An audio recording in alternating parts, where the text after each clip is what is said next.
start, Jim? Yep. Okay, welcome everybody to our session just checking, is there audio that we should be hearing?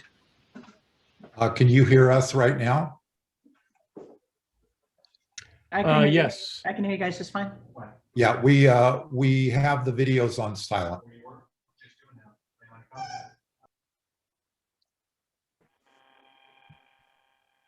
Okay, welcome everybody to session 2 of our rules series.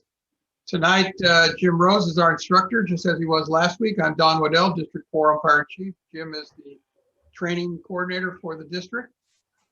Jim will give you an overview of what we're going to cover tonight. Just want to make sure everybody follows some protocol here. We want to remind folks that we are recording this for future use by people who couldn't attend these live sessions. So if you, we ask that you keep your video off so that you don't show up. We don't want to use your image without your permission.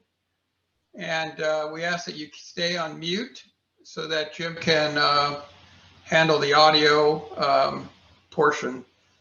If you have questions, what we ask you to do is submit them through the chat function to me, Don Waddell, and Jim will have several breaks in the session where we will answer those questions. I think that worked very well last week, and I want to thank you all who were on last week for being patient with us, working through those questions. Hopefully tonight will be a little more practice. So Jim, I turn it over to you. Okay, thank you, Don. So this is the District 4 Rules Clinic, and it is a basic rules clinic, and I want to emphasize it is basic, but it's designed for umpires, managers, coaches, staff, players, really anybody in Little League. The focus is primarily going to be minors through junior baseball. We will be having a separate softball rules clinic, and that will be on Monday, April 5th, I think is that Monday, and that will be from 6:30 to 8:30, and that will be announced on the District 4 website. What we want to do is acquaint you with the rule book. Another thing we are doing is going through new rules, but we did that last week. So we have one more clinic left, and that is next week, Wednesday, March 31st, same time, 7 to 8:30. And at that one, we'll be talking about interference and obstruction and rules 8 and 9. So as Don noted, these are being recorded, and the recordings can be found on the District 4 umpire page. And the first one is up now, in fact. So what are we going to be doing tonight? Tonight, we're going to be going through the rule book, rules 2 through 7. Now, you know, we only have an hour and a half to do this, so we're just going to be sort of hitting the highlights. There's going to be a lot of rules that will be missed. Listen, if we were going to go through thoroughly rules 2 through 7, we'd be doing this every Wednesday night, and we'd be going through the summer with that. So we're going to highlight the rules with short video clips. And as Don said, we'll answer your questions periodically in the presentation. Also, as Don noted, please keep your audio muted. So thank you for that.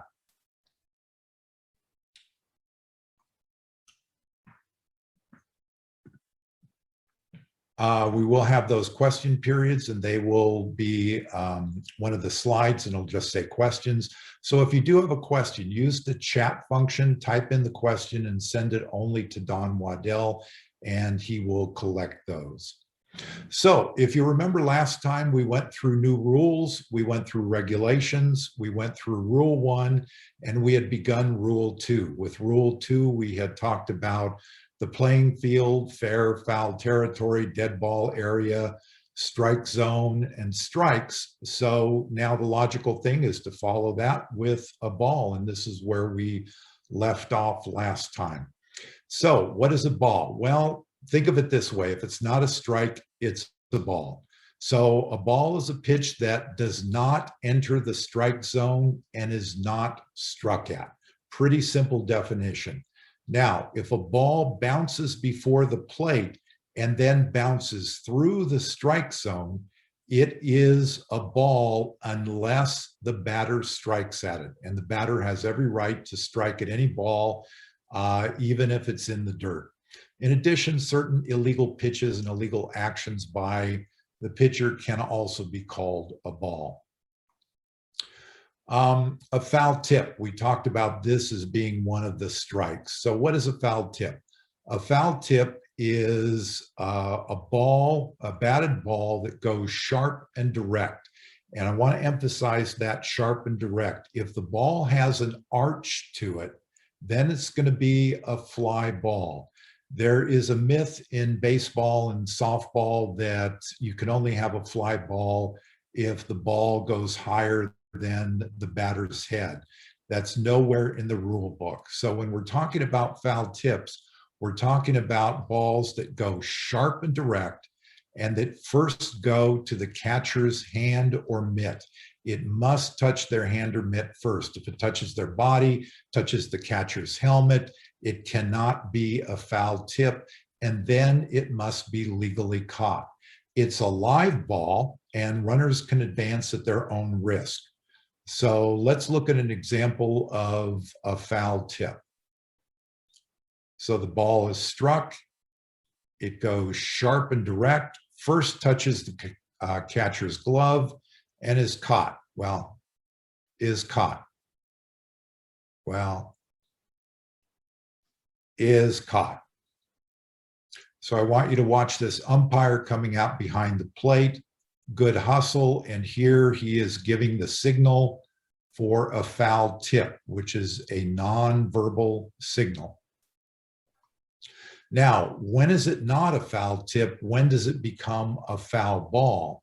So this will be a foul ball because although the ball is hit sharp and direct, and it appears that the catcher catches it, note that the ball does not first touch the catcher's hand or glove.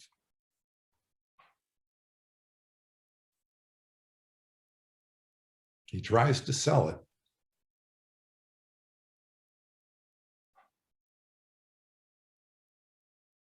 But the umpire was correct in calling that a foul ball. A bunt.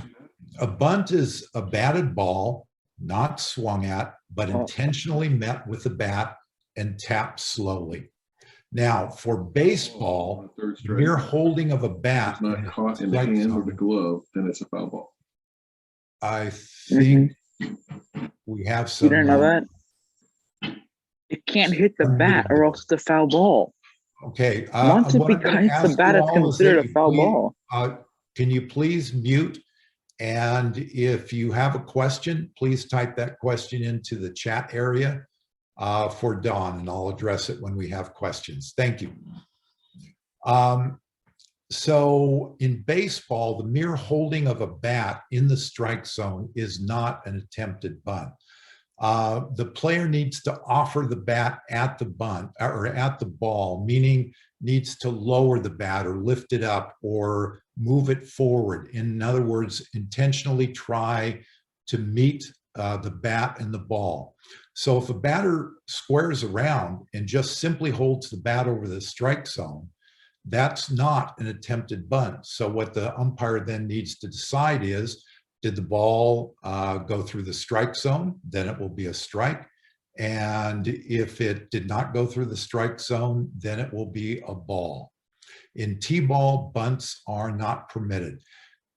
If we were playing softball, the batter has to bring the bat back for it not to be an attempt. But in baseball, that doesn't have to happen. Okay. Let's talk about fair balls and foul balls. So what is a fair ball? Well, there's a number of hits that can be a fair ball. So if a hit ball settles on fair territory before first or third. So let's think back to our bunt, and the player bunted the ball and it goes 5 feet in front of the plate and then stops moving. So that's a ball that settles on fair territory before first or third. A hit ball that bounds on or over fair territory past first or third base. So this would be a grounder. And as long as that grounder goes on or over fair territory past first or third, it's going to be a fair ball. A hit ball that first lands on fair territory beyond first or third. Here we have a line drive to the outfield or a fly ball to the outfield, and it first touches the grass or the foul line in fair territory. A ball that touches first or third base. So any hit ball that touches the top of the bag, the front of the bag, that is, or the side of the bag, that is going to be a fair ball. A fair ball is also a ball that touches a person on or over fair territory. Now here what matters is not where the player is standing. What matters is where was that ball first touched? And usually this is by a glove. And so if that glove touches the ball over fair territory, that will be a fair ball. Or a ball that passes out of the playing field in flight over fair territory. There we have a home run. So one of the things I want to emphasize here with fair balls is that it doesn't matter what happens to the ball after it has been declared a fair ball. In other words, a ball that bounds over first base is a fair ball. It can then veer into foul territory, but it remains a fair ball. A ball that first lands in fair territory, but then rolls into foul territory, it remains a fair ball. A hit ball that hits third base and then ricochets into foul territory, that still is going to remain a fair ball. Okay, if those are fair balls, what's a foul ball? Well, kind of, if it isn't a strike, it's a ball, and if it isn't a fair ball, it's a foul ball. So really kind of the opposite here. A ball that settles on foul territory before first or third base, or that bounds past first or third base in foul territory, or that first lands on foul territory beyond first or third base. Say that line drive that then first lands in foul territory past first base. Or that touches a person or foreign object, and by foreign object, we mean a bat, batting helmet, catcher's helmet, that touches a person or foreign object on or over foul territory. So in determining fair or foul, what we look at is where did that ball first touch that glove or that person? And we have a foul line here that's kind of crooked, but you know, bless the volunteer that came out there and made that line for us. So if you notice, the ball is touching the glove over fair territory. This is a fair ball. We're going to assume this is the first base line. It doesn't matter where the player's feet are. In this instance, we have a foul ball. Again, doesn't matter where the feet are. Where was the ball touched? The ball was first touched over foul territory. It is a foul ball. So let's look at some examples of some fair balls here. So keep in mind that about that ball either settling or being touched before first or third in fair territory. These will be the first couple. It doesn't matter that the ball started out in foul territory. Where was it touched? Touched in fair territory, it is a fair ball. So right there, it becomes a fair ball.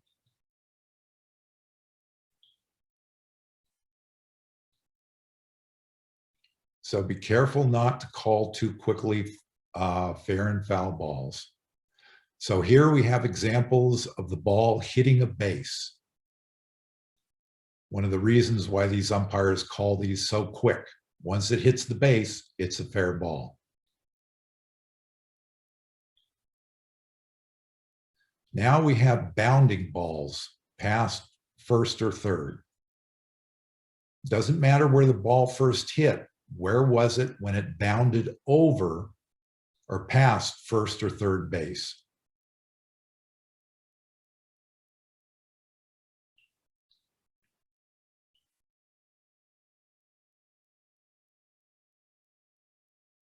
And here we have that fly ball to the outfield. First touches in fair territory. Remember, the foul line is fair territory. So it doesn't matter that that ball then went into a dead ball area. Once it touched that chalk, that's a fair ball. So this is probably one of the hardest balls to call in terms of fair or foul. And what I want to emphasize to those of you who are umpires is when you have these situations, we say get belt buckle on the line. So you can see that umpire is set up for this fly ball, and he has to determine whether it was touched in fair or foul territory.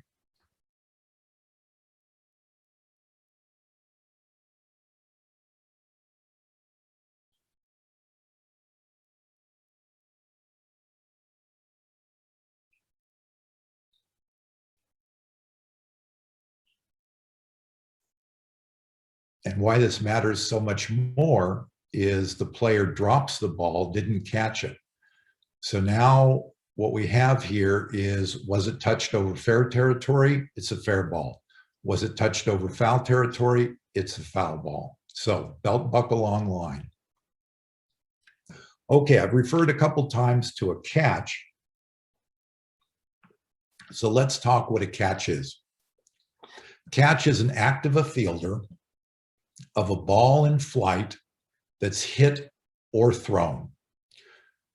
The fielder must show secure possession, complete control. In other words, they can't be bobbling the ball. They can't have it in their glove with the ball squirting out of the glove. It must be secured in either the hand or the glove. That's the only way we can have a catch. And then we want voluntary and intentional release. In other words, a player reaching into that glove to remove that ball. Now, what happens if in putting that hand into the glove, the player then drops the ball? We call this a drop on the transfer, and we still rule it a catch. When is it not a catch? It's not a catch if simultaneously or immediately the player collides with another player, falls to the ground, or runs into a fence and loses the ball. It doesn't matter that they had secure possession. It's if they hit the ground and that ball comes out, that is not a catch. So here's an example of that, of a no catch. It seems like an amazing play. He sells it great, and maybe in his mind, he really does believe he caught the ball.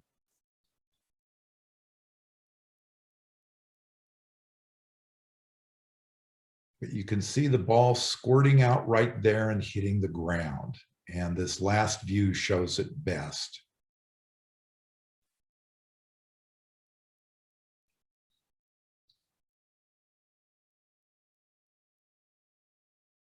So he picks it up off the ground. So that is not a catch.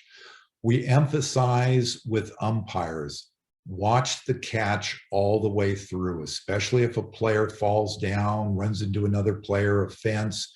Keep your eye on that glove, keep your eye on that ball in the glove, and look for that voluntary release, and then call it a catch.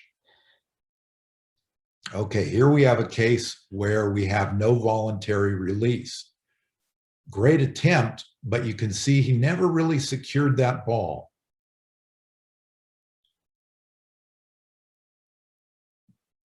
Coach is going to argue to no avail.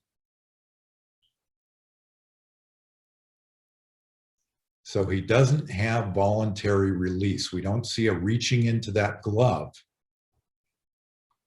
So here we have a catch, but we have a drop on the transfer.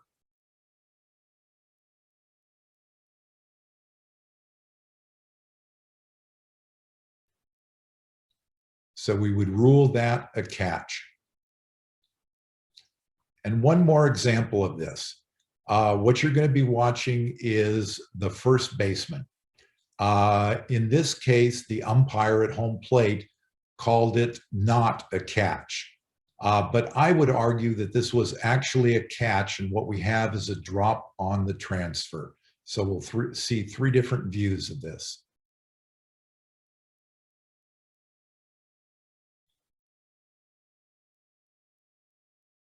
So the question is, did he have secure control? He seems to there. Is it voluntary release? Is he really reaching into the glove? And is that when he drops it? Yes.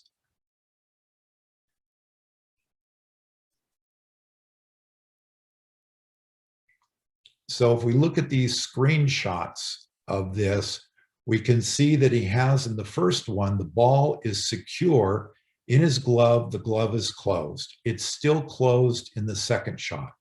In the third shot, we see his hand now reaching into the glove and him opening the glove. In the fourth shot, we can see he has opened the glove. He's trying to reach the ball with his hand, but he just bobbles it and drops it. So I would argue that that was a catch and a drop on the transfer.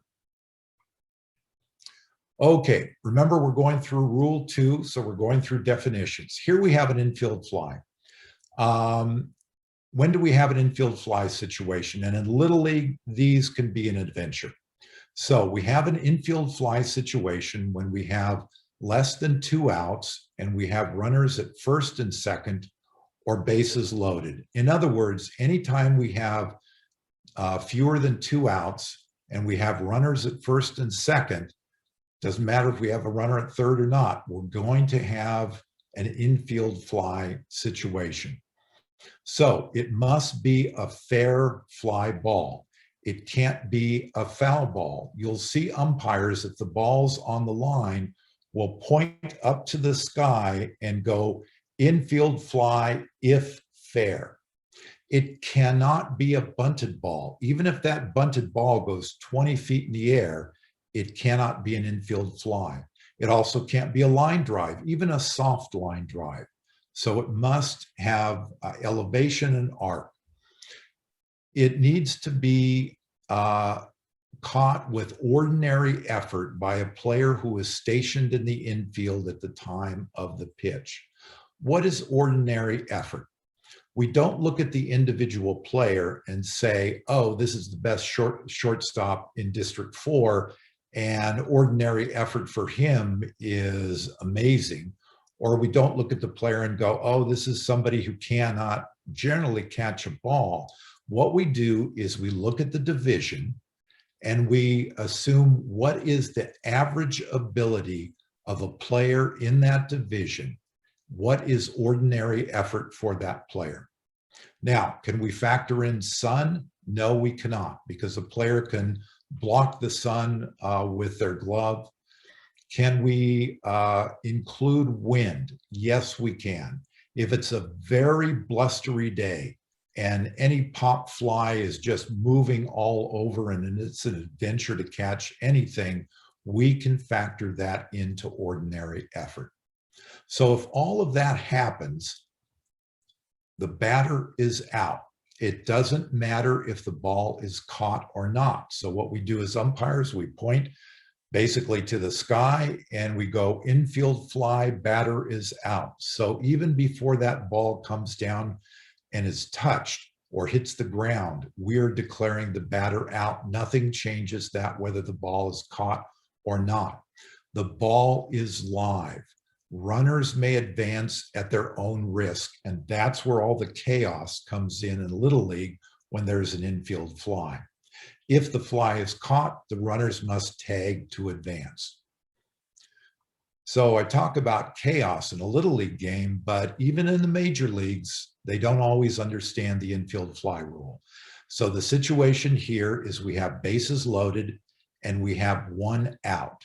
There's going to be a towering fly ball. You will see at one point all of the umpires raising their hand and their finger, declaring it an infield fly. Once they do that, the batter is out. When the batter is out, there is no force. So all those runners can simply stay on their base and be safe.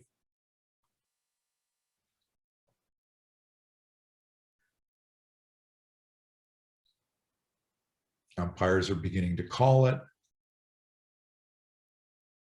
That runner did not have to go. We now have a double play that ends the inning. See, the umpires are making a very clear signal.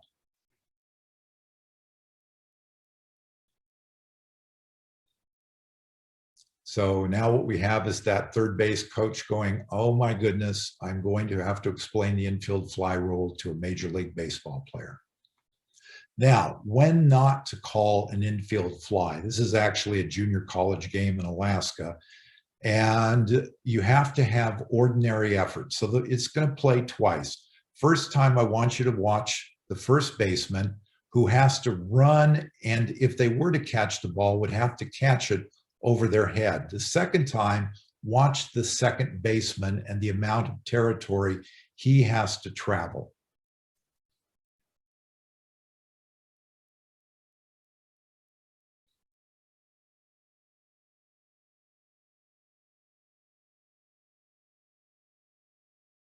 So in this kind of situation in Little League, I would say this is not going to be an infield fly. Okay, another basic definition we need to learn is a tag. And a tag is either touching a base or touching a player.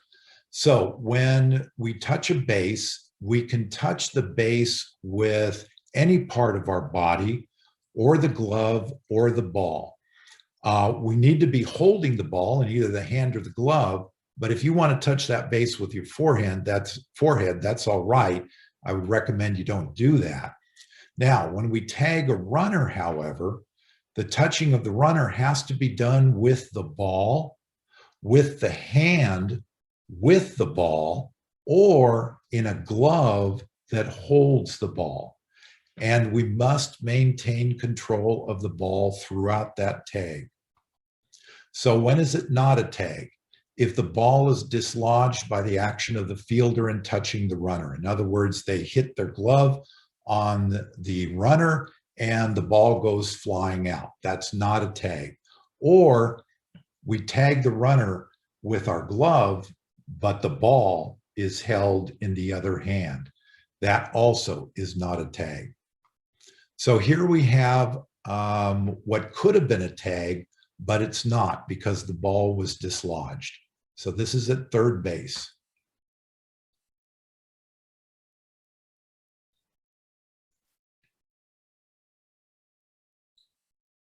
So the act of tagging dislodged the ball.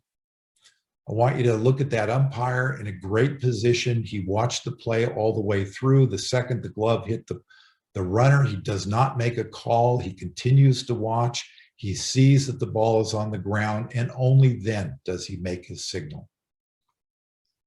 Now here we have a tag of a base.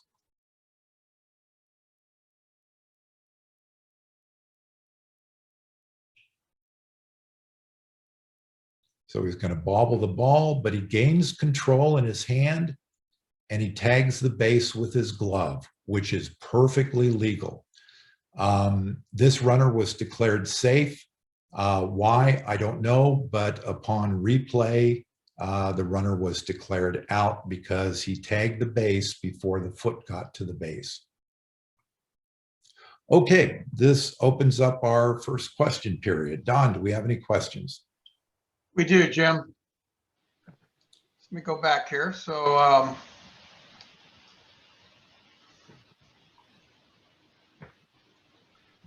okay, here's one that's fair foul. So if a ball is hit to right field over the first baseman and slicing foul and lands in foul territory, is it fair or foul?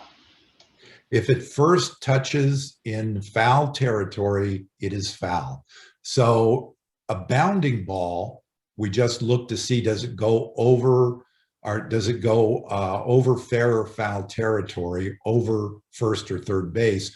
But when it's a fly ball, we wait to see where that ball hits. And if the ball first hits in foul territory, it is a foul ball. Okay. I have an infield fly question. This is kind of an umpire mechanic question, but I think you can answer it for the group. If there's an infield fly called, is it a silent signal when calling, or do you say out loud infield fly rule? We give the signal with our arm, which is pointing straight up with the finger pointed up, and we also verbalize it. So we will go infield fly, batter is out. And when I do that, I try to be as loud as I can, and you can have multiple umpires making the same signal and verbalizing it also. Another infield fly question. What if an outfielder is under a ball in the infield in an infield fly situation? Is it still an infield fly? Okay, good question. So when we judge ordinary effort, it has to be of an infielder, or it has to be a fielder who was stationed in the infield at the time the ball was hit. However, say we call an infield fly and we have the shortstop sort of ranging back a little bit into very shallow left field. We have a left fielder coming running in, calls off the shortstop, and he's the one who makes the catch. That doesn't matter. That's still all right.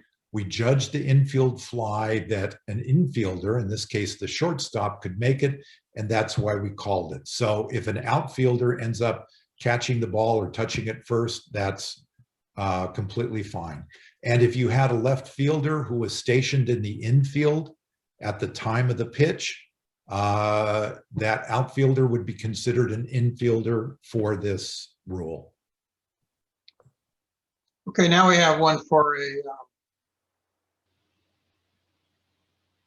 foul tip or foul ball. So the question is, what's the difference in the effect of a foul tip or foul ball?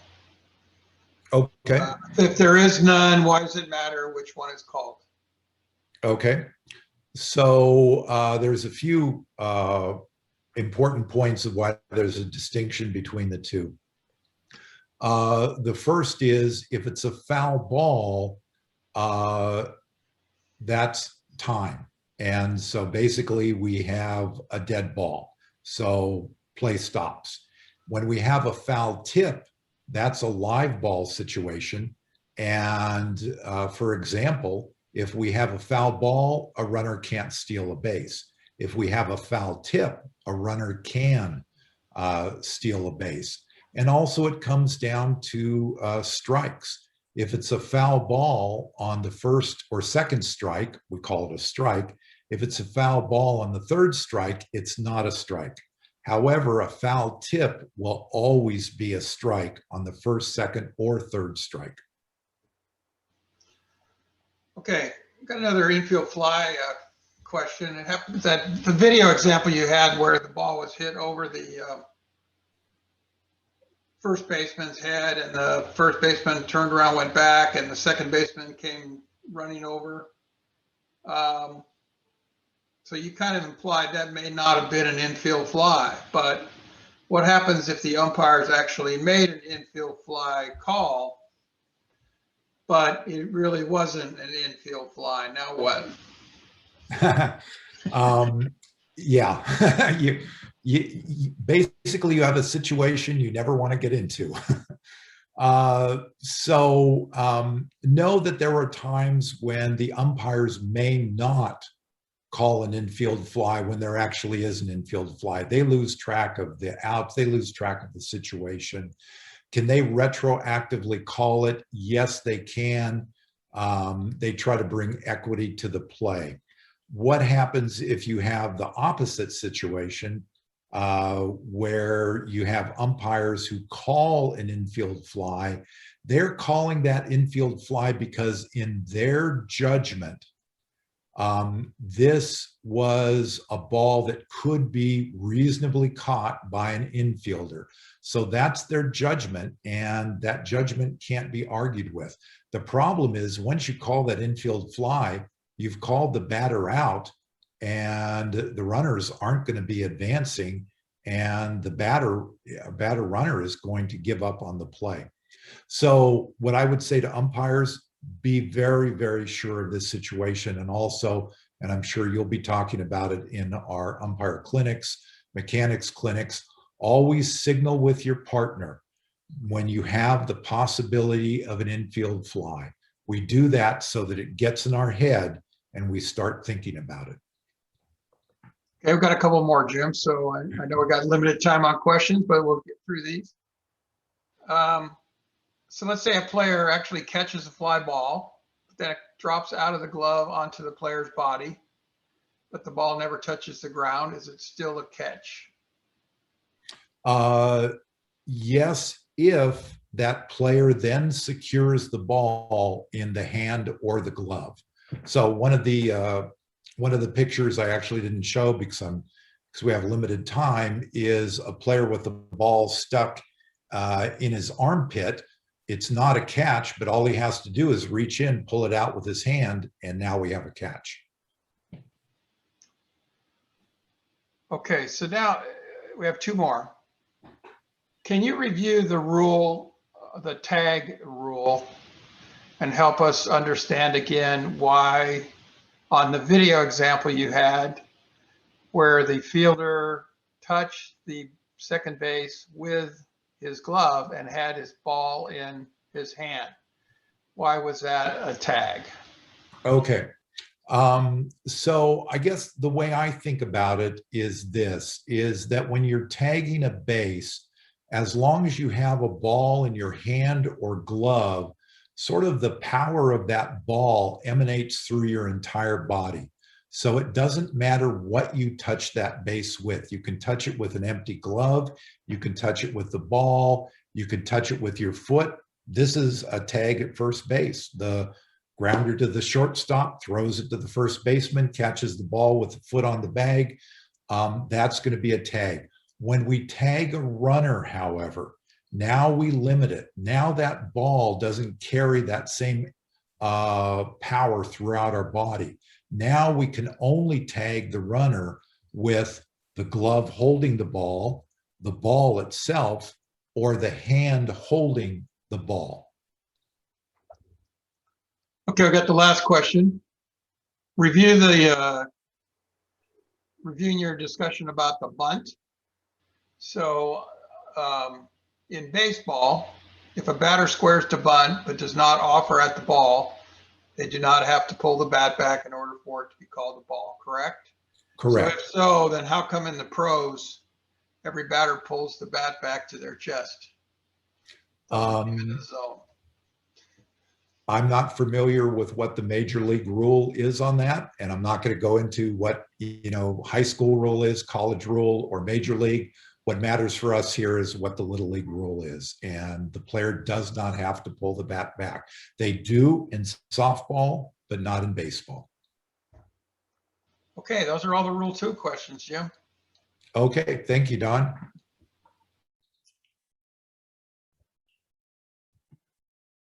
Okay, so now we're going to get into Rule 3 through 7, and basically we're going to see how far we can get. So what we're going to talk about first is Rule 303, which is substitutions. And this rule is only relevant if we are batting 9. Now, we know that we can either bat 9 or we can have a continuous batting order. Which one is used in majors and above is up to the league, local option. So it may vary by division, and also it can vary by if it's playing interleague or not. So, excuse me, this is the substitution rule if we're batting 9. A couple years ago, Little League changed this so it was more in line with the tournament rule. So we have a starter who has been pulled from the game and a substitute has taken their place. So when can that starter re-enter the game, and where can they re-enter the game? So a starter may re-enter the game provided that he or she re-enters in the same spot in the batting order. So they were the number 3 hitter in the batting order. They were pulled for a sub. When they come back in, they have to come back in as the number 3 hitter.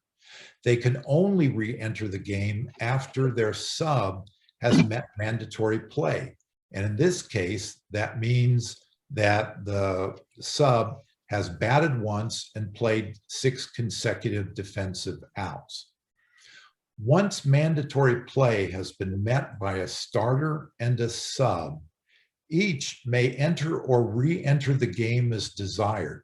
In other words, once they both met mandatory play, you can have one of them bat and the other play defense, or go back and forth between innings on defense, whatever the manager wants to do.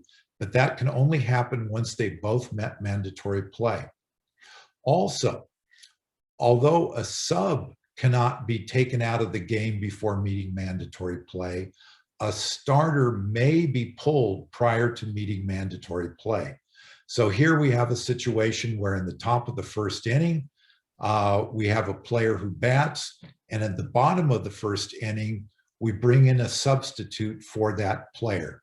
The substitute then meets mandatory play, and then we bring the starter back in. Now that starter must meet mandatory play before that sub can come back into the game. So in this case, they've already batted once. So now what they have to do is they have to play 6 consecutive outs in the outfield, in the field. Now, a starter and a sub cannot be in the game at the same time. We refer to a starter and the sub in this substitution scenario as being married. Only one of them can be in the game at one time because only one of them can occupy that batting spot. There is an exception to that, and that is Rule 303, Note 3, and that has to do with if a player is injured or has to leave a game and all the substitutes have been used. That is a situation where you may have a starter and sub in the game at the same time. I'm not going to go through that rule because we just sort of have limited time here. But if you have a question about it, feel free to ask Don or myself. Okay, so we also, if we don't bat 9, we're going to have a continuous batting order. And a continuous batting order is mandatory for the minors, and it's optional for all other divisions, including seniors. So in a continuous batting order, everybody is in the batting order. Everybody, you know, if we have 13 players, we have batting order 1 through 13. With continuous batting order, you may substitute defensively anytime. So in this case, Andy can play defense in the first inning, sit on the bench the second inning. Play defense the third inning, sit on the bench the fourth inning. Now, to meet mandatory play sometime during that game, all the players must have those 6 defensive outs. Now, what do you do if you're playing minors and you go by the 5-run half inning? It's entirely possible to have 2 innings in which not a single out is made because a team scores 5 runs in both innings and no outs are made. We consider a 5-run half inning to be the equivalent of 3 defensive outs for the purpose of mandatory play.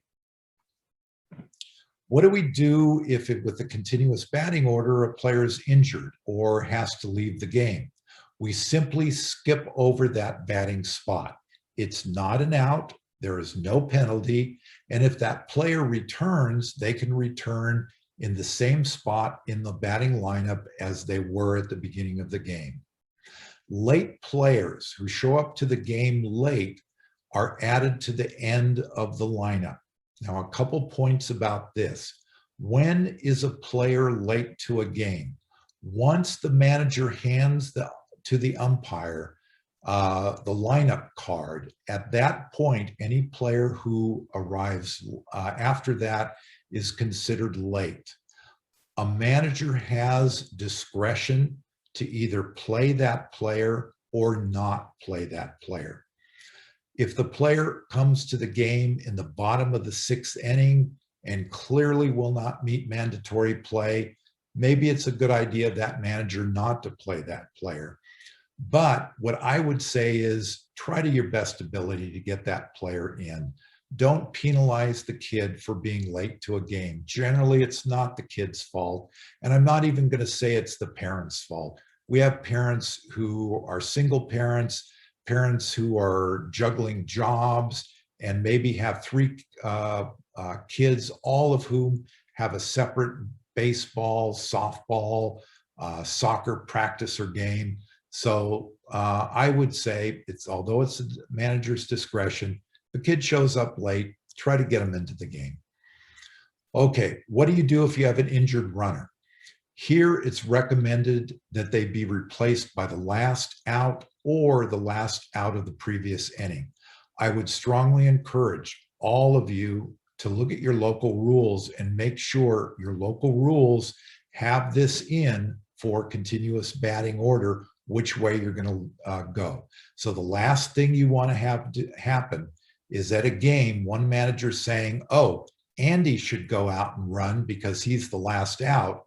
And the other manager going, no, Billy should run because he's the last out of the previous inning. Have this written down, have it on the league's website. Okay, foot in the batter's box.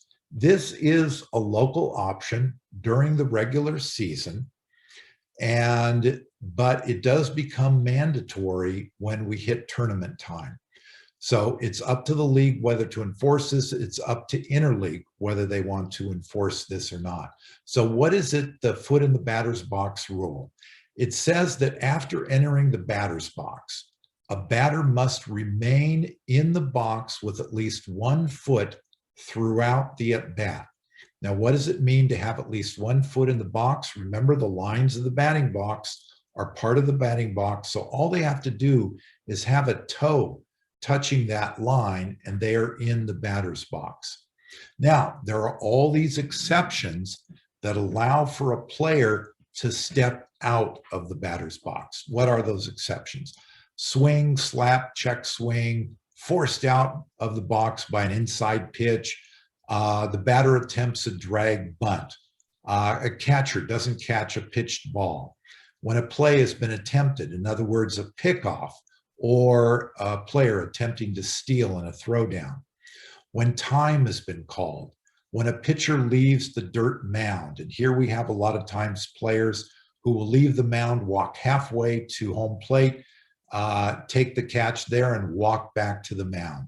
Or the catcher leaves the catcher's box. Or we have a 3-ball count and the player thinks it's a ball 4, starts heading off to first base, to embarrassingly have the umpire go strike. So if any of those happen, a player can step out. So what is the penalty if a player needs to stay in the batter's box but steps out of the batter's box? The first time it happens at an at-bat, the umpire will warn the batter. I would strongly recommend that you call time when you do this. You are stepping out from behind the plate. You are pointing to the player. You are announcing this loudly to his or her dugout or to the third base coach. And you're saying, this is a warning.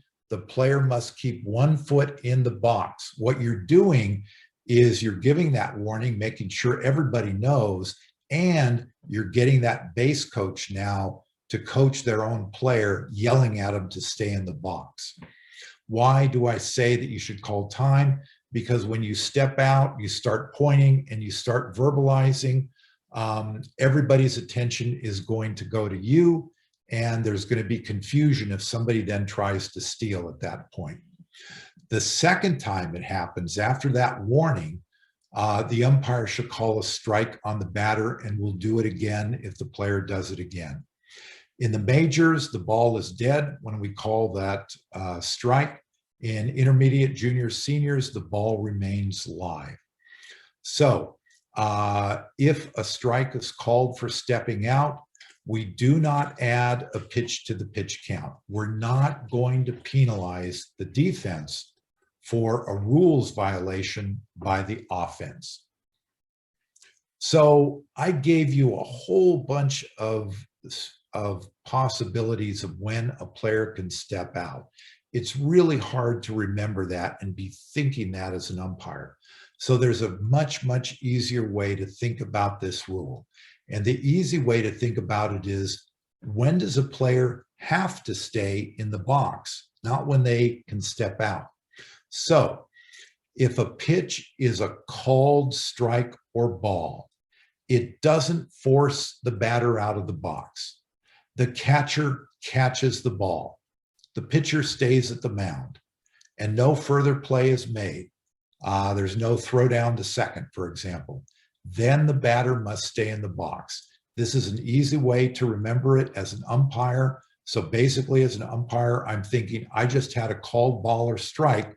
Okay, did the catcher catch the ball? Yes. Pitcher out at the mound. Okay, I'm going to be watching that player and make sure they stay in the box. So here you have an umpire giving a warning for a player who doesn't keep his foot in the box.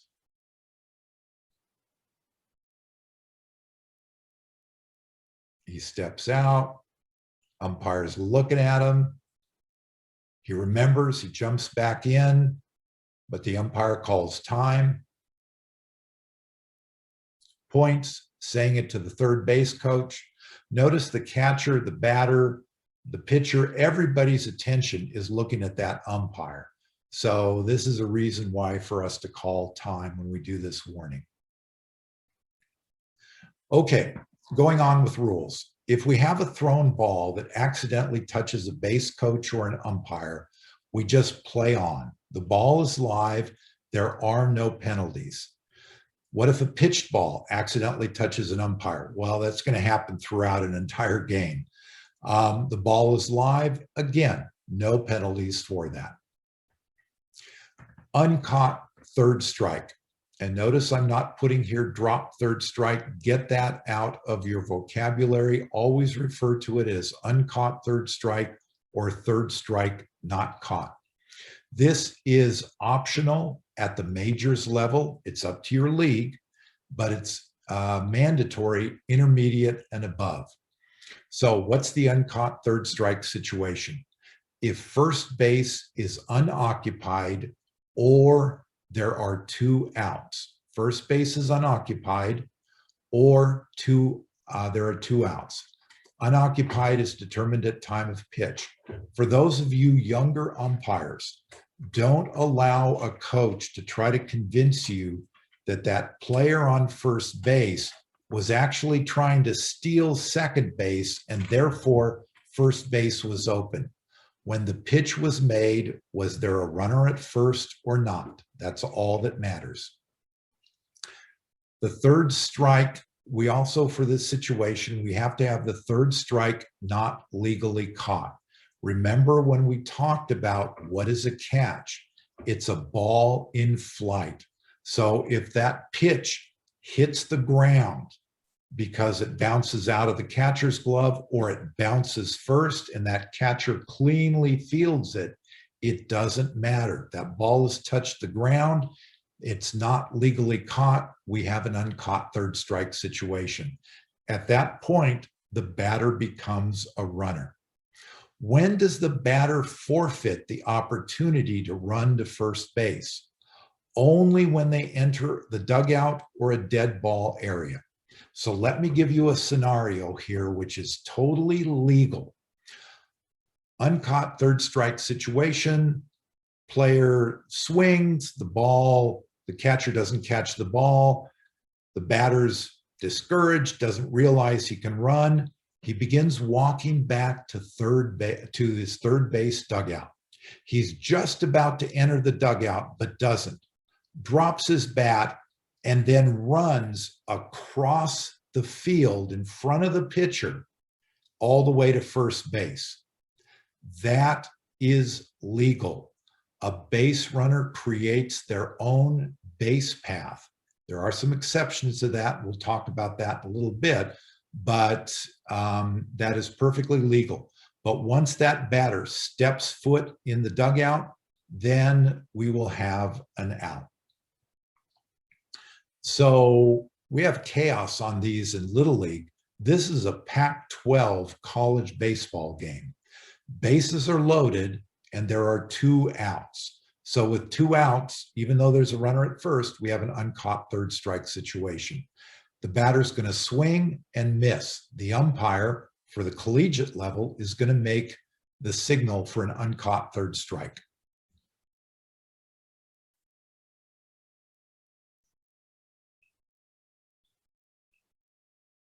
So here we have a run to score. The ball's thrown into the field, right field. Second run scores. Third run scores. 4 runs on a strikeout, and they're still at bat. Okay, do we have any questions, Don, for those rules that we went over? We do, Jim. Let me go back and make sure I start with the right list of questions. Okay, substitution question. I know we didn't cover all the substitution rule in detail, but the question is, you know, unlike in Major League Baseball, where there's been a lot of changes in how the pitcher has to be left in, can't be removed, but in Little League, can you remove a pitcher in the middle of an at-bat? Okay, Don, and to whoever asked this question, I am going to ask if we can hold this question, because next week we are going to talk about the pitcher, and we will be talking about that next week. But Jim, I think it's fair to say that generally substitutions could be made if it was legally possible, right? Yes. There's no other restrictions like there are in Major League Baseball. Okay. Now we're going to talk about 602C, foot in the box rule. So for warning a player who steps out of the box, is it a one-time warning for all batters? Or is it just for that batter? Is it a warning for that batter for all at-bats, or just for that at-bat? And if the next batter does it, do they get a warning also? Okay, good question. This is one of those things that starts every time, restarts every time we have a batter step into the batter's box. So if we've warned a batter and then the next batter comes up and does the same thing, they get a warning. If we warned a batter in the first inning and they come up in the third inning and do the same thing, we give them a warning again. So this is for each time at bat, which is good for us as umpires, because then we don't have to remember, oh, was it 56 who I warned, or was it 24 I warned? Okay, Jim, those are the questions. Okay, thank you, Don. Okay, let's go ahead. Okay, so now we're up to Rule 7. Again, we've skipped a lot of rules, but we only have very limited time. So let's start talking about Rule 7, which is the runner. And there's some very relevant things here. So what do we do when we end up with 2 runners on one base? Just because we have 2 runners on one base doesn't mean that they're out, and we don't call them out. They must be tagged. So what do we do when we have 2 runners who occupy one base and there is no force? In that case, the lead runner has the right to the base. The trail runner is out if, but only if, they are tagged. So this is one of those cases where we can tag a runner on a base and that runner can be out. So the lead runner has a right to the base if there is no force. What if we have a force? For example, we have runners at first and second, and there is a hit and the runner at second just stands on second base. The runner from first is forced and ends up on second base with that runner who started off on second base. In this case, the trail runner has the right to the base. And if the lead runner is tagged, the lead runner is out. I would recommend for all of you coaches and managers out there, instruct your players. If you ever have a situation where 2 players end up on a base, have your player go up and tag both of them, and then stand there. And if one of them steps off, tag them. And if the other steps off, tag them. So you're going to get at least 1 out. And if they mess up and both of them step off, you're going to get 2 outs. So here's an example of 2 runners on a base. They are not forced, So therefore, the lead runner has the right to the base. The trail runner does not have a right to that base. This will be at third base. So he realizes I can't make it home, and oops, that trail runner, bad base running. We have two runners on the base. What does the fielder do? He tags both of them, and then the umpire declares which one is out. Okay, we're going to go through base awards now. There are a lot of them. This actually isn't all of them, but hopefully by going through this, we'll give you a little bit better sense of how to call base awards. So we have 1, 2, 3, and 4 base awards.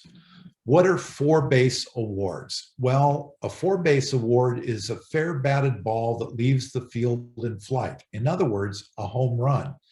If that ball is deflected off a fielder, off their body, off the glove, and it goes over the home run fence, that is also a 4 base award, home run.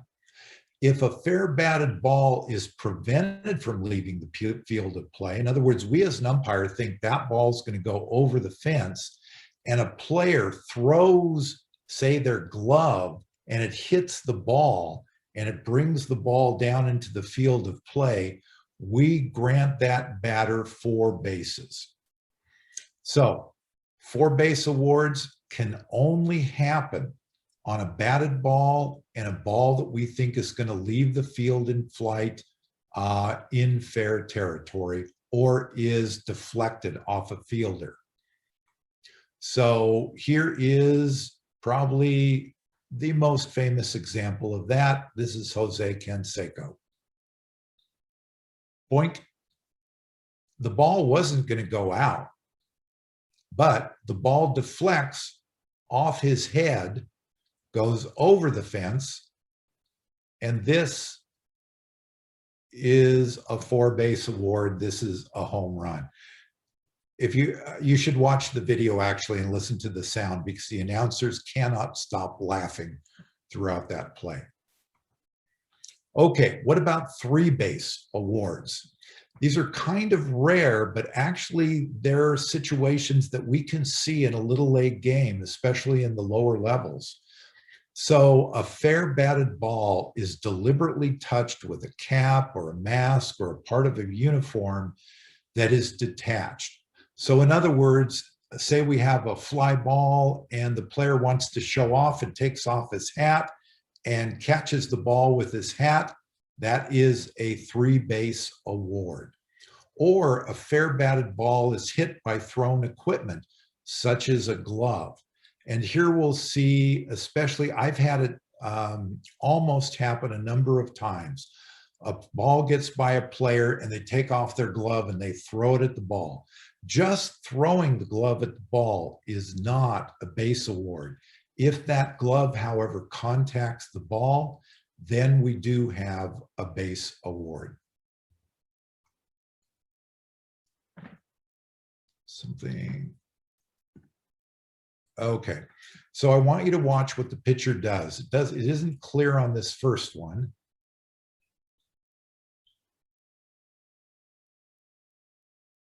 We see the umpire calling time and pointing to third. So the pitcher throws his glove up at the ball and it hits the ball. At that point, we have time and we're awarding that runner third base.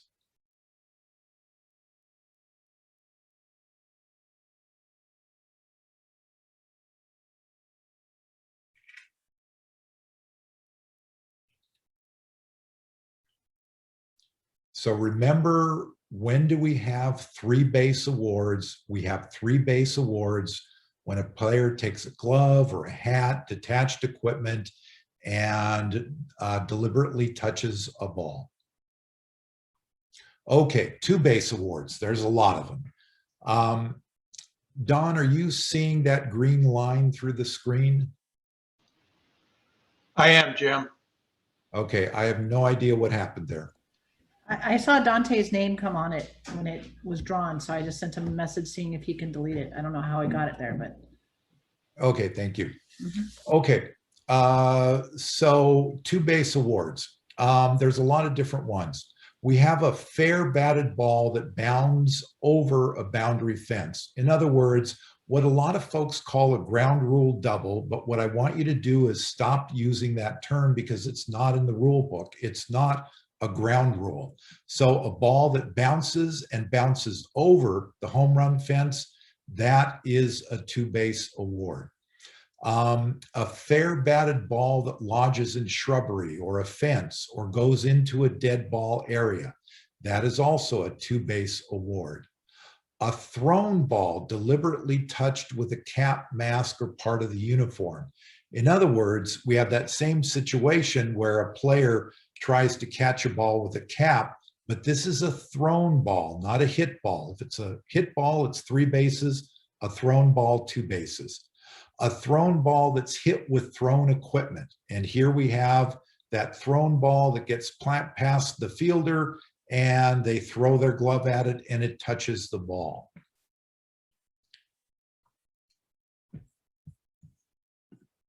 So let's look at a couple examples here.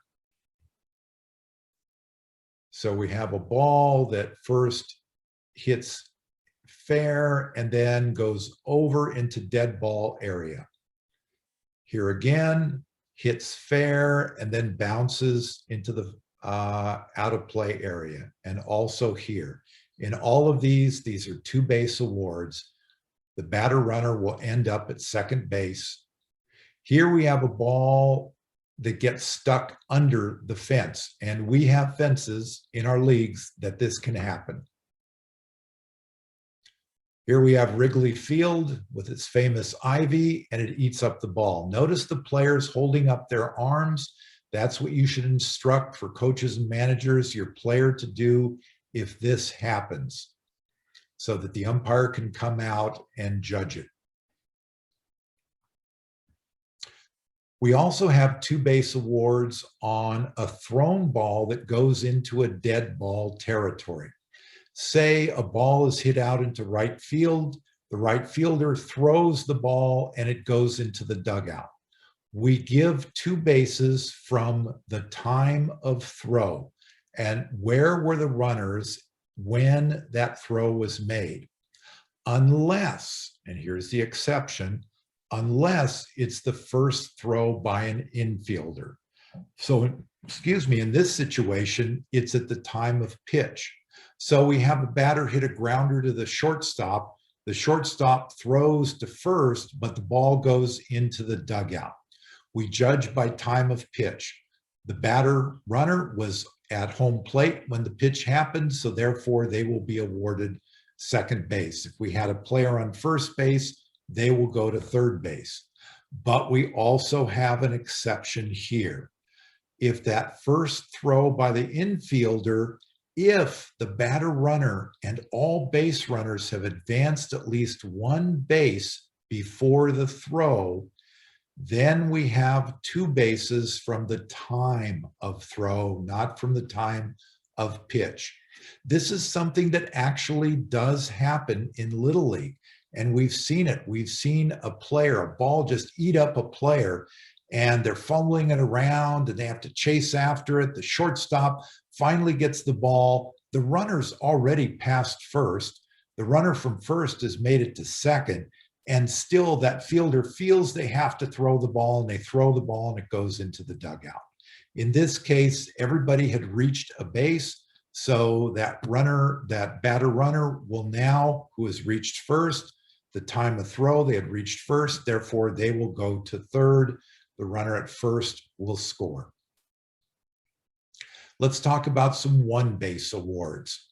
So when we have 1 base awards, a lot of these are related to pitches or something that the pitcher does when their foot is on the rubber. So if a pitcher throws or pitches from the rubber and the ball goes into a dead ball area, any runner on base is awarded 1 base. So in the upper divisions, We have a pickoff attempt by the pitcher who has his foot in contact with the rubber and the ball goes into the dugout. Or a pitch that gets lodged in the fence behind the umpire and the players. So that would also be a pitch that he was on the rubber. That will be 1 base award for anybody on base. A pitched ball played with detached equipment. What we see here is the ball is pitched, the catcher takes off the helmet and then scoops that ball to them using the helmet. That is a case where we will award anybody on base 1 base. If a fielder steps or falls into a dead ball area after catching a batted ball, that catch will count. There will be an out, but then we have time and anybody on base will advance 1 base. And although we don't think of these as base awards all the time, they are base awards. A batter takes 4 balls or is intentionally walked, is awarded 1 base. A batter hit by a pitch, not swinging at the pitch, not in the strike zone, they also are not trying to get hit by the pitch. They also are awarded 1 base. Catcher interference also gives a runner 1 base. There is an exception to this, and I won't go through it now because we will be talking about interference when we come back next week. So let's look at an example of a fly ball caught and then the fielder steps into a dead ball area. Note we have runners at 2nd and 3rd. So I want you to watch what the umpire does on this play. Caught, catch is made, steps into the dead ball area. Umpire calls the out, calls time, and then gives bases.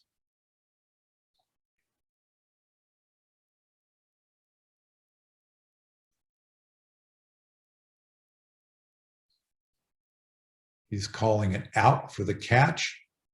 He's killing the play now. You score. You, 3rd base. Okay, what about overrunning first base? We see players overrunning first base, and here's another myth of baseball. Some folks think, and especially we see it with parents, that if you overrun first base, you have to turn to your right towards the foul line so to return to first base. But if you overrun first base and you turn to your left towards the field of play, then you can be tagged out. That is not correct. And so what we're going to go over here is, when is a runner out for overrunning first base? Well, the first situation is that runner fails to return at once to first base after overrunning or oversliding that base. So they run past first base and then they stand there and they start taking their batting gloves off and they start taking their batting shin off and they start doing some stretches. That would be a case of that.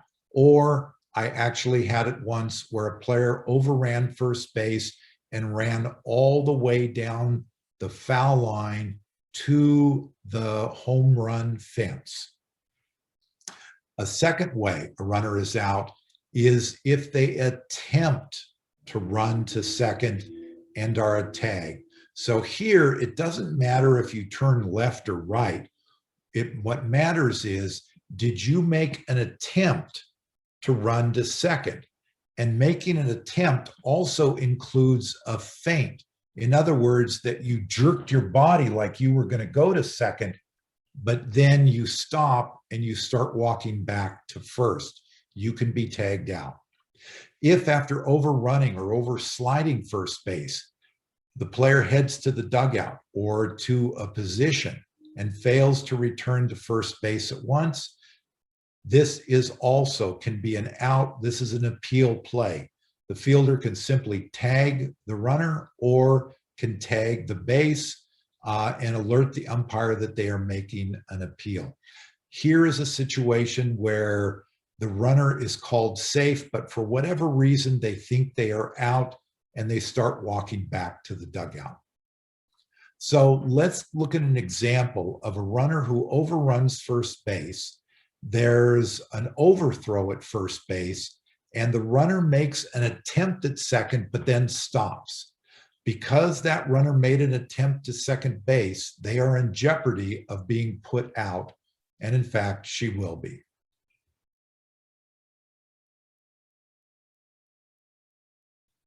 There's the attempt. Now she stops, but she made the attempt. So there's the tag and the out. This is probably the easiest call this umpire had all day long. So for you umpires, and when you call a player safe at first, don't immediately put your head down, start changing your indicator and starting out to the next position. Watch the play in its entirety. Watch what that player does after they overrun first base. Okay, let's talk about slides. There is no must slide rule in Little League. And actually there is an approved rule where it is actually stated there is no must slide rule. So what do we do if a fielder possesses a ball and is waiting to tag a runner? What must that runner do? Well, the rule book says slide or avoid, but I think it's kind of easier to sort of think it as a number of things that runner can do. They can slide, they can go around or avoid, they can give up, or they can retreat back to the last base. So here are examples of runners who are avoiding a tag. I don't encourage you to teach this, but in Little League baseball and softball, it is legal to hurdle a fielder. Little League has spoken about the possibility of outlawing this, and it probably will be at some point. But for right now, it is legal in Little League baseball and softball.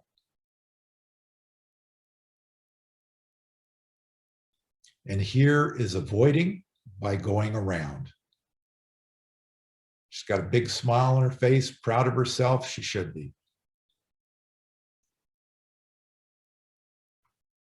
Okay, this is what you cannot do. When a fielder possesses a ball and is waiting to tag, you cannot run them over.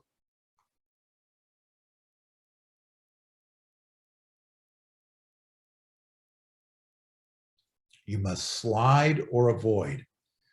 And I have no idea what this kid was thinking. So because the player did not slide or avoid, they are out, and they are also probably, we know from that first slide, are out of the game, are ejected. Also with slides, in minor and major baseball, you cannot go headfirst sliding into a base. It's illegal, the runner is out. You may slide headfirst back to a base, but not into a base. In intermediate and above, you can slide headfirst into a base, that's legal. So what I want you to watch is the batter as he slides into second base.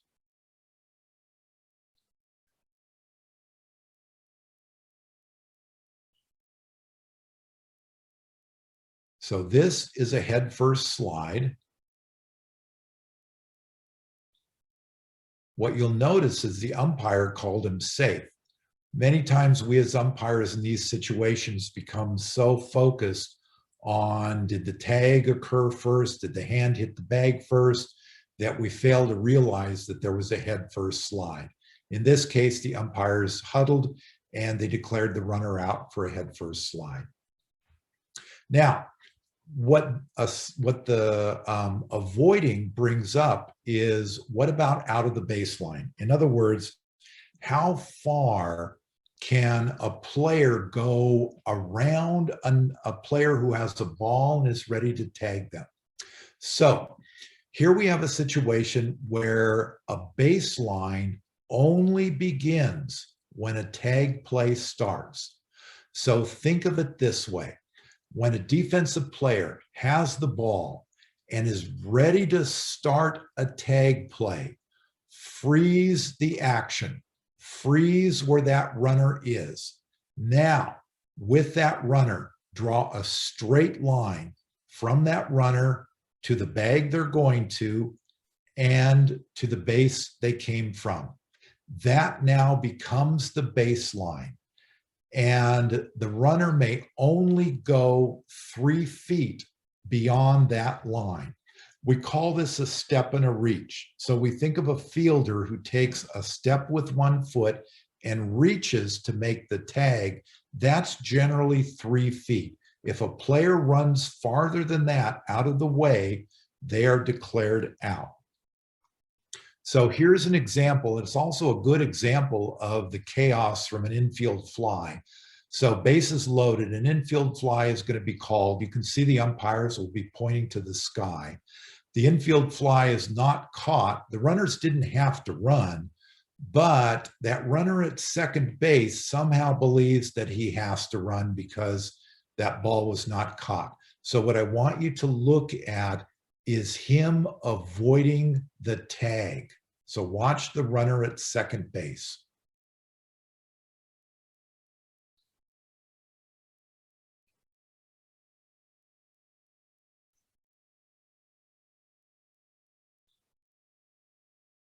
That is beyond 3 feet. That is beyond a step and a reach. So let's look at a couple screen grabs here.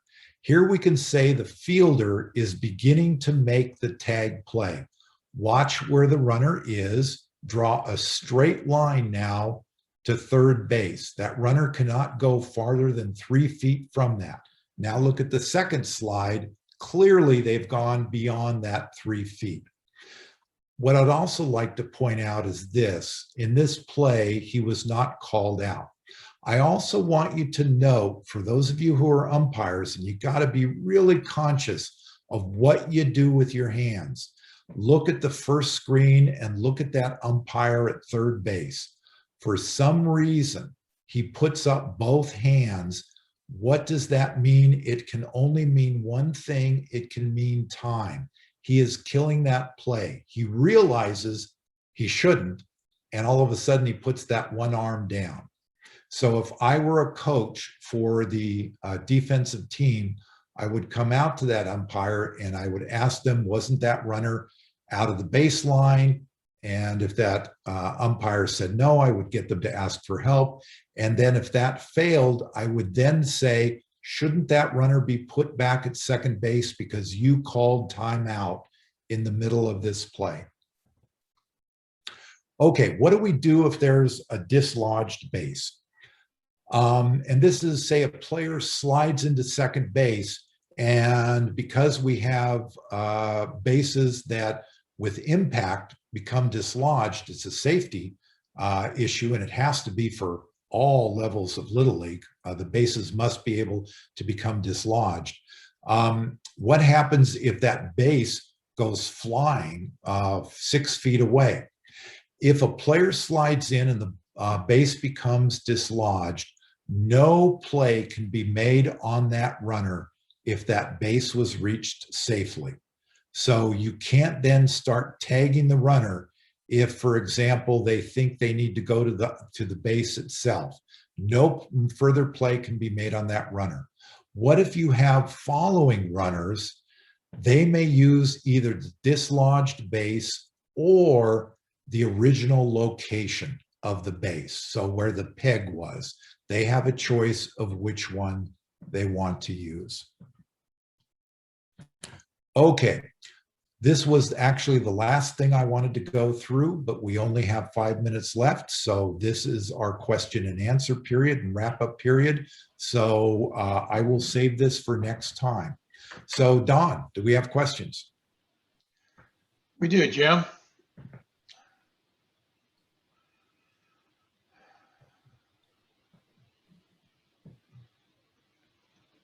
So way back in make sure we start talking about base awards, but can you define base awards? Just what is a base award? Base award is that the ball either, mostly because the ball goes into a dead ball area, or as we talked about on 4 balls or an intentional walk or a hit batter, what we're doing is we're awarding bases. We're saying essentially that if the ball had not done what it did, runners would have continued to run, and we want to give them credit for that. So we're going to give them a certain number of bases. Sometimes the base award is only for runners who are on base. Say a pitch, strike one, ends up lodged in the backstop. We don't send the runner to the base, but if anybody were on the base, we give them one base because we figure, well, they could have probably stolen a base. So we're going to give them the benefit of the doubt on that. I hope that explains it. Okay. On a base award, is the ball live or dead? The ball is dead when we are awarding base awards, except not always, because in the case of a walk, for example, ball 4, the ball is still live. The runner can hit first base and start heading to second base, but anytime a ball enters a dead ball area, anytime a ball hits a batter, we're going to have a dead ball in those situations. Anytime a detached equipment touches a ball, that will also be a dead ball situation. Okay, so this is a question. How do you determine whether the ball was going out of the playing field for a home run or not as a home run? Because that's the difference between a third base, a 3-base award or a 4-base award. That is in the judgment of the umpire. So what you need to be doing is watching the trajectory of that ball. And listen, if you're umpiring a game solo, that's really hard to do because you can't get out that far. And we also know that even if we have a partner, that partner is coming into the infield and not watching that ball. So it's up to the judgment of the umpire.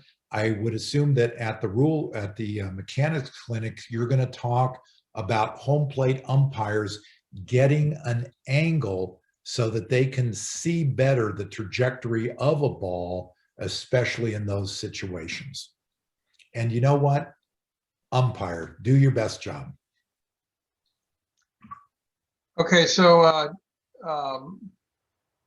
when equipment is dislodged and thrown at a batted or thrown ball and attempt to deflect it, what is the point in time in which we determine the base award value?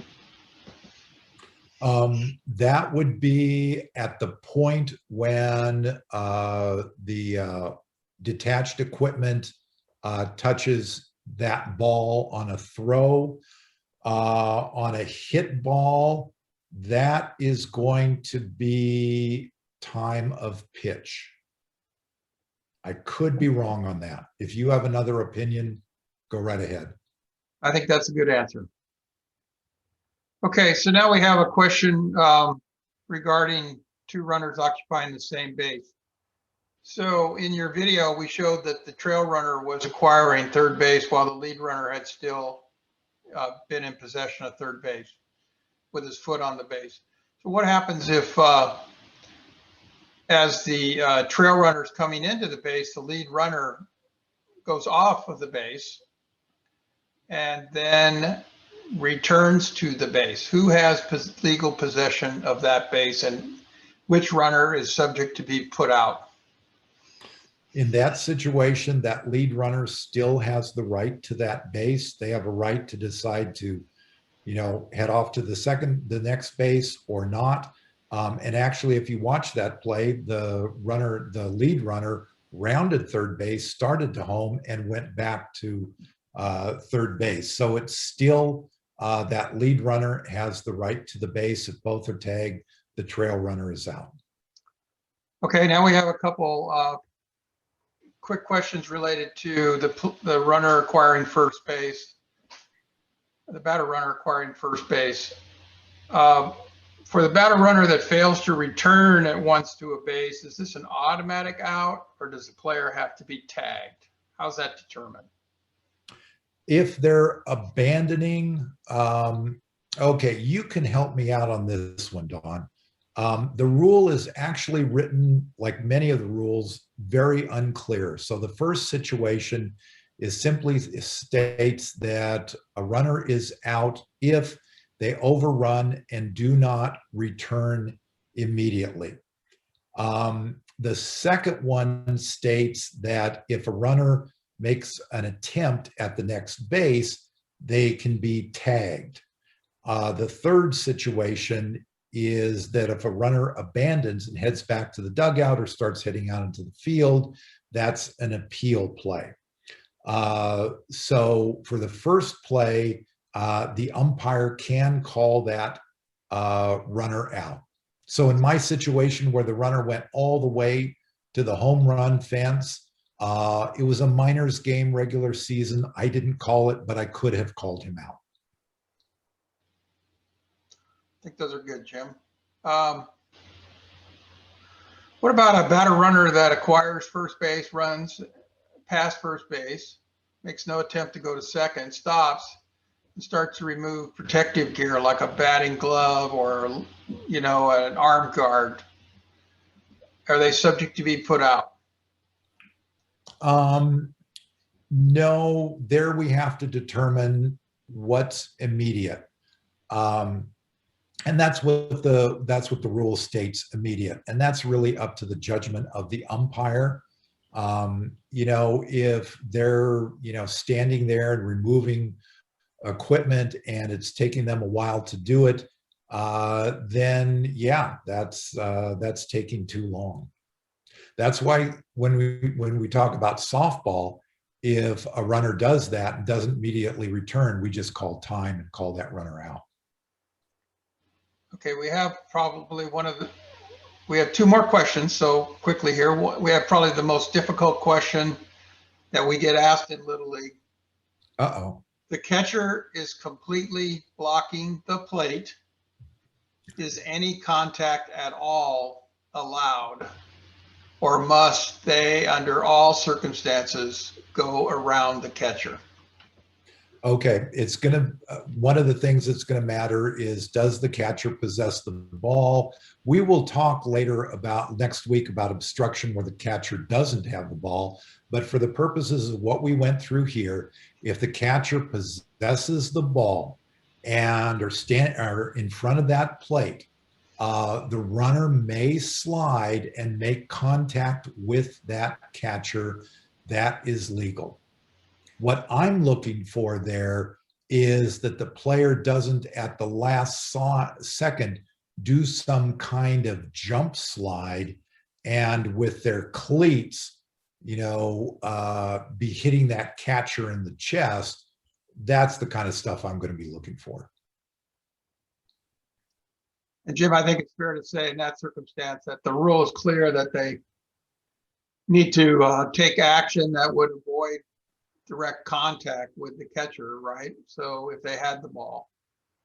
But in most circumstances, by that action, remember these are young boys and girls playing sport, there may be some contact just from the nature of trying to take that action.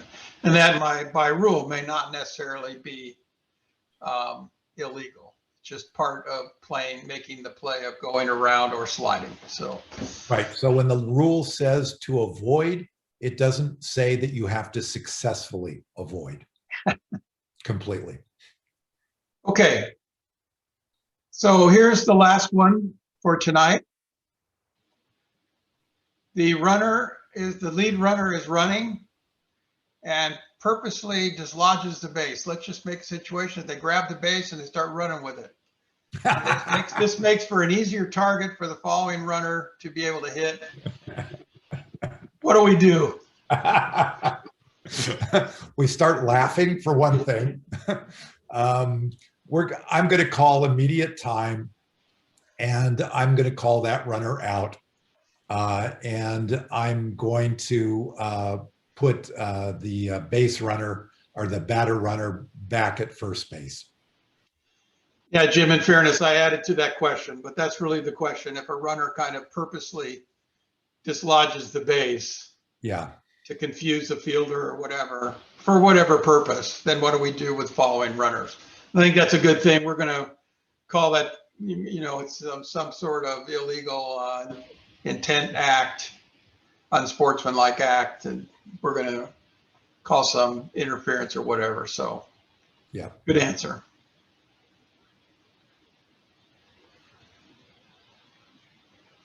Okay, so I think those are the questions we have. I think we're kind of out of time, and so we have a couple that I'll answer offline to those who asked. So, okay. So listen, I want to thank you all for showing up. Like I said last week, you're taking time out of your day. We really appreciate it. For those of you who are on Zoom all day long, thank you for sticking with Zoom again. And normal times will return at some point. Tune in next week. We have a lot of really important stuff to talk about. We're going to be talking about obstruction and interference. We're going to have a lot of videos that will be going over that. It's some of the more misunderstood rules in baseball and softball. We will also be talking about the pitcher, and we will talk a little bit about the umpire. So thank you very much, and thank you, Don. Thank you, Jim. Again, appreciate everyone participating tonight, and as Jim said, look forward to next Wednesday night. Make sure you pre-register. Take care, you. folks. Thank you. You are welcome. Good night, everybody. Good night, Ed. Good night. Good night. Good night, guys. Good night, guys. Great job. Thank you. Really great job. Oh my gosh. Thanks, Liz. I have 3 pages of notes, so. Okay. I'll be There'll be a asking more. quiz. Yes. Hey, I'm good at tests. Bring it on. All right. I'll talk to you guys later. Okay, thanks, Liz. Bye.